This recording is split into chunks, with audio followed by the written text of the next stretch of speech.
Okay guys, the time has come. We're taking a look at the Resident Evil chapter of Dead by Daylight, but before we get started, I have a confession to make. I have never played Resident Evil. I've never played the games, never seen the movies. I'm as unfamiliar with the franchise as it's possible to be. I recognize characters from it like Leon, Jill, Wesker, and Nemesis, but I'm not at all familiar with the setup or the lore. A large reason for this was, when Resident Evil was out and popular, I was not a fan of the horror genre, and I thought that's what Resident Evil primarily was, a horror genre game. So I avoided it, but after spending a few weeks studying the lore and background of the game, I can say with surety that I regret my choice to avoid the franchise.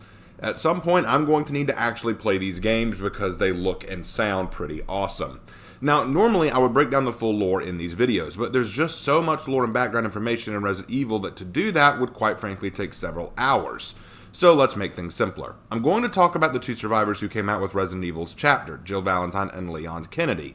I'll share the fundamental basics of their lore as is presented necessary for Dead by Daylight, and I'll talk about my thoughts on both and how I think they fit into Dead by Daylight. Now, before we go any further, I want to make it clear right now that I am doing this based on what Dead by Daylight has provided for us. So if there are any games they did not cover, I will not be covering them here. This is a Dead by Daylight video, not a Resident Evil video. Alright, and for those of you wondering when I'll get to Nemesis, they will be next. They'll be in the next video, okay? Okay, alright, let's get started.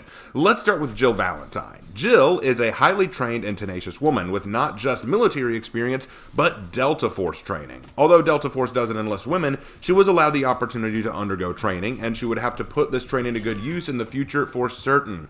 Jill has a strong sense of justice and would carry this with her for the rest of her life.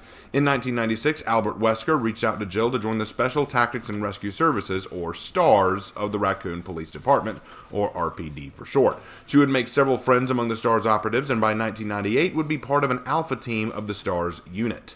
In 1998, it would be dubbed the Mansion Incident that kicked off the big Resident Evil story. Jill would come to learn about a secret plot being hatched by the Umbrella Corporation, a pharmaceuticals company that was testing an all-new bioweapon possibility. Albert Wesker, who had secretly been assigned to gather the experimental T-virus in the mansion, used Jill and her team to help him get to the facility, then faked his own death after releasing a giant monster called a Tyrant, a mutated bioweapon engineered to destroy everything around it, in an attempt to destroy STARS completely. He then escaped the mansion while Jill had to work to save as much of her team as possible and get answers as to what Umbrella was actually up to and why they had just been attacked by a giant monster. Of course, things weren't that easy for Jill. Their investigation into Umbrella was put on hold after the water supply to Raccoon City was contaminated by the T-virus, causing thousands of civilians to mutate into zombies. Why was it infected by the T-virus? No, get this. Because Umbrella Corporation wanted to test a new bioweapon countermeasure. No, this was not an accident. They intended this. Worse than that, though, Umbrella had unleashed a new tyrant created from the Nemesis parasite into Raccoon City that they called the Pursuer, but for our purposes, we will call it the Nemesis. It has one objective: hunt down and kill all members of STARS. What followed was a long and arduous game of cat and mouse, as Jill was forced to flee the Nemesis while also finding ways to rescue her fellow STARS members and escape Raccoon City, which was slowly destroying itself in the wake of a zombie outbreak. In the end, she was successful in not only destroying Nemesis, but also getting out of the city, and from there, her adventure would continue. Well, I mean, it would. except Dead by Daylight had other plans. This is where I made a slight error, my friends. I chose to read up all of Jill's history before reading what Dead by Daylight put in their lore. Take a look at this. What I'm showing you now is the extent of the lore they gave Jill Valentine on the Dead by Daylight wiki under the lore section. Yes, this is all they put. In their lore, essentially Jill returned to Raccoon City to save anyone who was left alive, got chased by a nemesis who somehow was still able to keep on going, and then ran into a basement where the entity nabbed her. I don't think a letdown is a good enough phrase for how much this disappoints me, but that's where Dead by Daylight stops, so that's where I have to as well. Although sometime I might do a full video breaking down just how awesome Jill Valentine is as a character, but that's for next time. Let's talk perks. Jill comes in with 3 unique perks: Blast Mine, Counterforce, and Resurgence. Blast Mine is probably her most fun perk to run, at least for me. After you complete generator repairs for an equivalent of 50%, you can plant a mine inside any generator that lasts for 2 minutes total. If a killer attempts to break said generator with a blast mine in it, the mine will explode and blind the killer, while also interrupting their breaking action. It's a great way to stall for time and keep the killer off your trail. That was fun.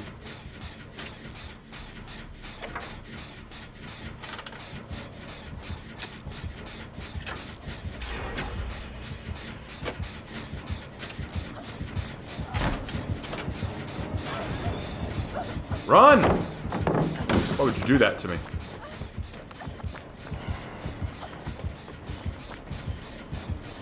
Wait for it, wait for it, wait for it. Flashlight! Ah, I love it.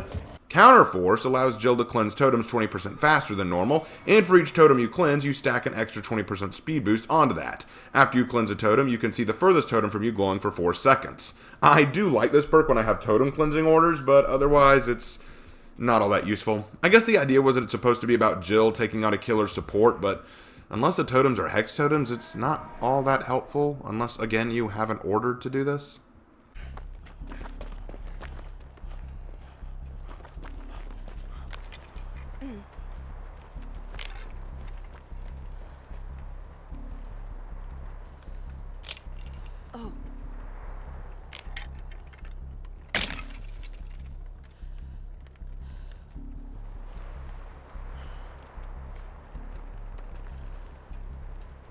And finally, Resurgence. It's pretty useful though. Anytime you are unhooked, you automatically gain 50% healing progress afterwards, making you heal yourself out of the injured state that much quicker and making it easier to accomplish.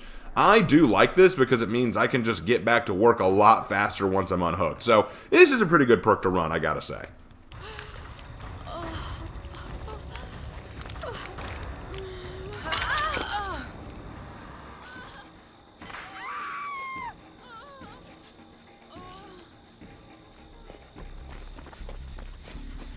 Jill Valentine, as I said previously, is an absolute badass, and, well, frankly, she doesn't need to be in Dead by Daylight. Dead by Daylight is a game where survivors are fundamentally helpless. They can't really hurt the killer or fight back aside from the odd flashlight or decisive strike here or there, and they're pretty much at the mercy of these killers. But Jill is a fighter. Like, she's the definition of one. Like, when people think girl boss, she's the first one many think of, aside from maybe like Lara Croft. In fact, I'd go so far as to say that lore-accurate Jill could probably overpower and take down half the killers in this roster. Do you honestly think that the Legion, the Trapper, the Trickster, or the Clown would even stand a chance against Jill Valentine? Yeah, no. While I love her in-game, knowing who she is now, it's just kind of fun to see her put in this role of virtually helpless. I don't know, it's kind of weird. When I first saw her in game before I knew anything about Resident Evil, I thought she looked really cool, and I thought that her design was nice, and her perks were useful. Now that I know more about who she is and what she's accomplished, what are you doing here, Jill, and why haven't you already escaped by now?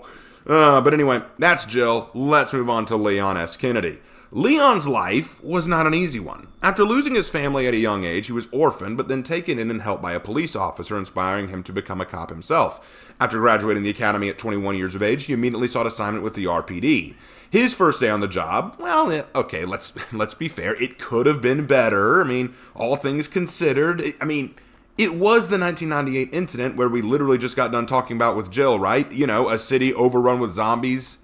that can put kind of a dampener on your first day, let's be fair. After running into Claire Redfield, the younger sister of Chris Redfield, a member of STARS, Leon and Claire decide to work together to find answers as to what has become of their city and their comrades.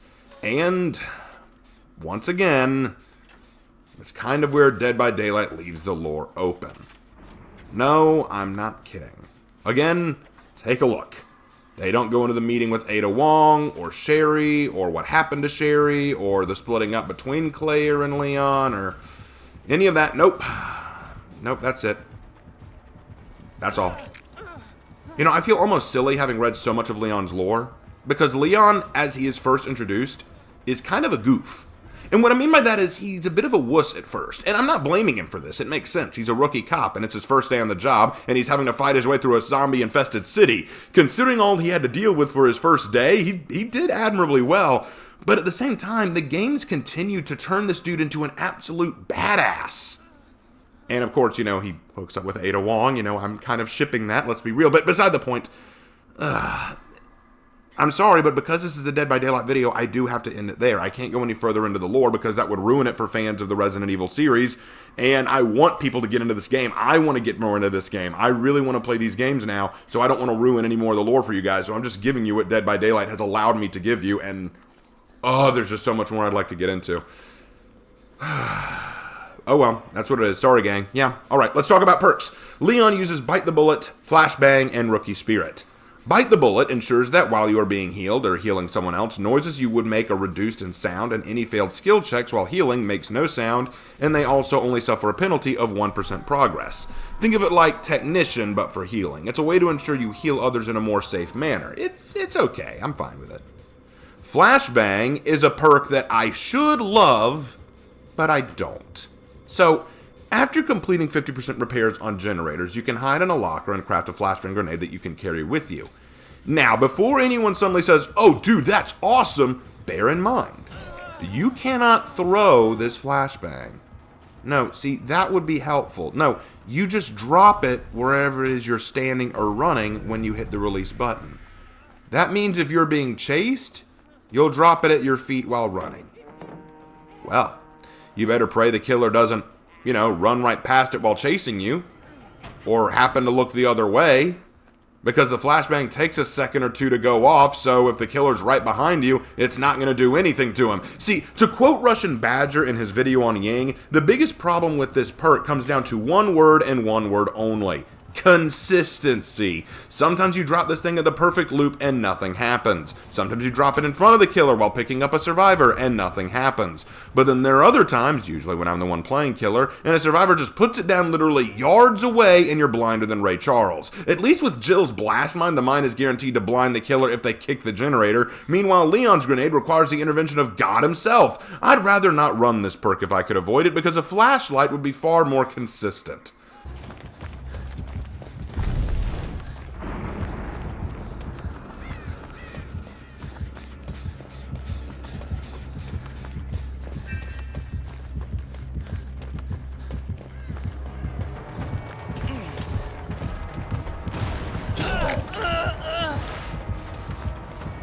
Well, I mean, actually, that's a great question. What is even the point of a flashbang if it's not going to be consistent? You have better luck with a flashlight. I don't like it. And then Rookie Spirit is a pretty nifty perk. After successfully getting 3 good or great skill checks while repairing a generator, you are able to see the auras of all regressing generators in the trial for the duration of the trial. These auras will remain visible until the generators stop regressing for whatever reason. And honestly, this is a good way to get an idea of where generators are in need of repairing, as well as where killers are moving. If an aura suddenly appears randomly, since that probably means the killer just kicked it, or it means they're running a perk like Hex Ruin, in which case, again, pray.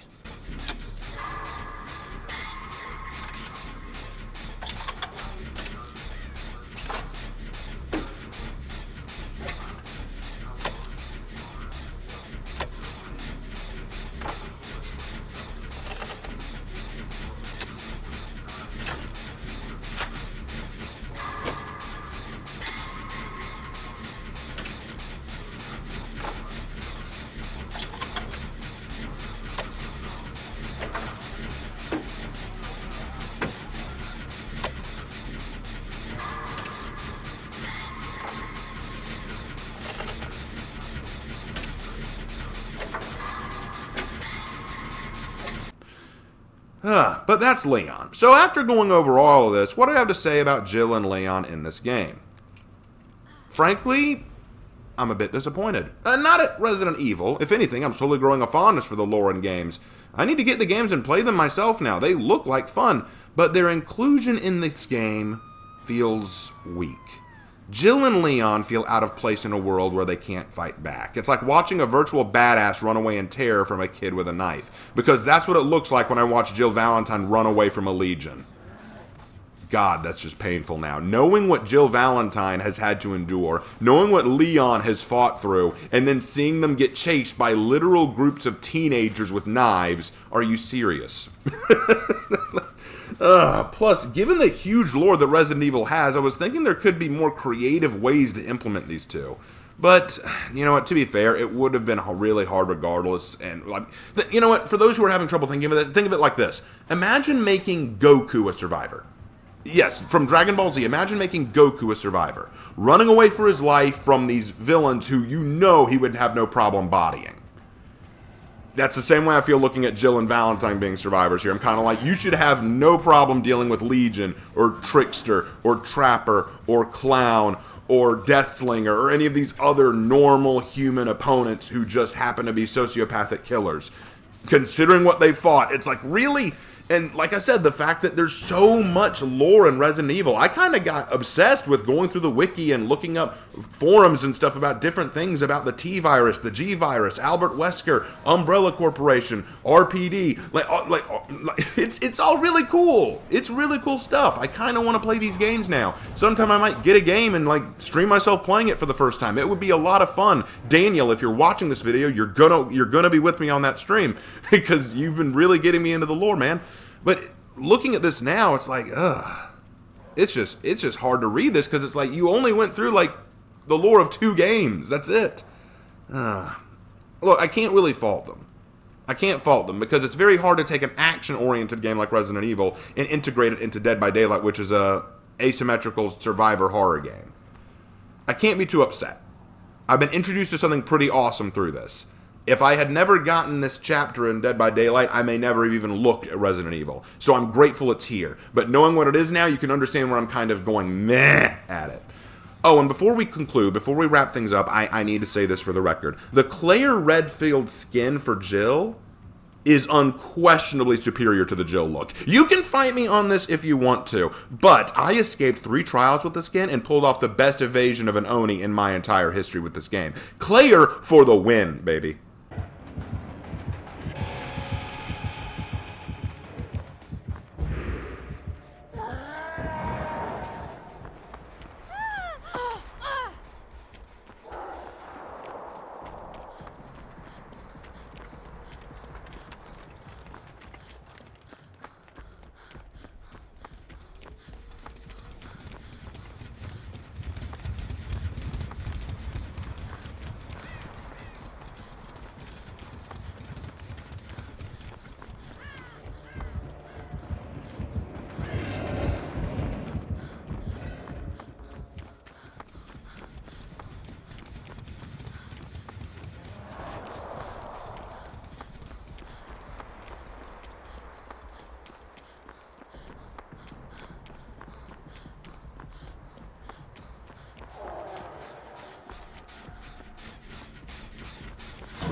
Anyway, that does it for the first 2 survivors of Resident Evil's chapter. And you heard me right, first 2, because Dead by Daylight was kind enough to come along later and give us a second Resident Evil chapter with more survivors and another killer, but that is a little ways into the future. Next time, we'll be taking a look at the Nemesis's lore, and, hold on, before we go into that, maybe we could take a look now and see what the Dead by Daylight wiki has to say about his lore. Ew. Well, that's for next video, guys. I really look forward to seeing you next time in the fog. Take care.